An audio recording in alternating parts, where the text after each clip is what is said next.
what's going on, you guys? Welcome you guys to the channel. It's your boy Big Dog back with another one take review. Today we got one for Superman Red Son, another DC animated film. I think anybody who watches the DC animated films know like those films are usually great, you know what I'm saying, for the most part. And this one's nothing short of that, you know what I'm saying? Because I think this is adaptation of the Superman Red Son storyline from 2003 with Mark Miller and Jerry Siegel. It's an Elseworlds story which takes place if Superman was born, well, didn't, well, I don't know say born, but landed in like the Soviet Union, and how that probably would have changed his upbringing, how it would have changed him in the future. What I have to say about this might just be my favorite Superman story. Granted, I haven't read the comic, even though it's only 3 issues. I don't know. I think I started on it. Something happened. I just kind of like forgot. I have to go back. This film definitely made me want to go back and read it now, because usually the comics are better. If the comic is better than what this film was, then that's saying a lot, because this film I thought was absolutely superb, because it gives you a different perspective of Superman, which, and this is a non-spoiler review by the way, but it gives you a perspective of Superman of like, hey, how he would be if he tried to shape the world, tried to shape a country for himself, you know what I'm saying, and took more initiative in doing things and helping people. Now this situation is kind of weird, because like, for the most part, well, I think all around, only thing he wants to do is help humanity. He wants people to thrive, and in his eyes, that's the best way for them to do that, is kind of like with him being in power. Granted, that comes off as a dictatorship to some people. Granted, in every universe there's a Superman, there will be a Lex Luthor. So you have Lex Luthor, the American side, he's also married to Lois Lane. And so, of course, there's like this thing between those two, you know, this little feud or whatever.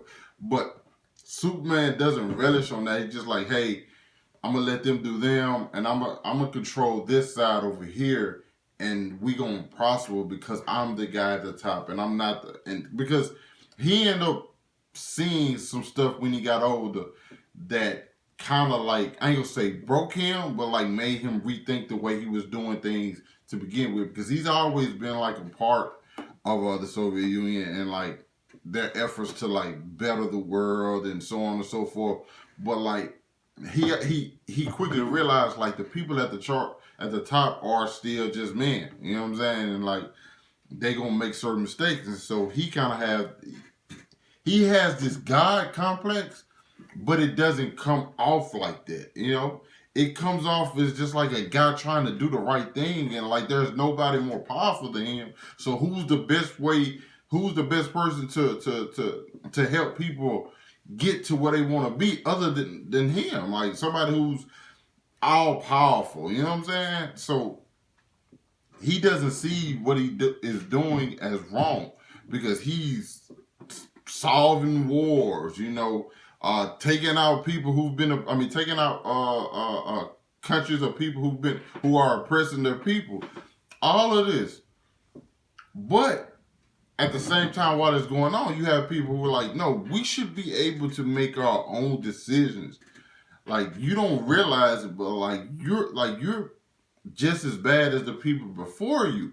And with this, we get like different versions of Wonder Woman. We get the Russian Batman, who is awesome, by the way. And any iteration of Batman usually is awesome, but this one is particularly dope because it's like, he's still that guy. And like, I'm a big Batman's my favorite comic book character, okay?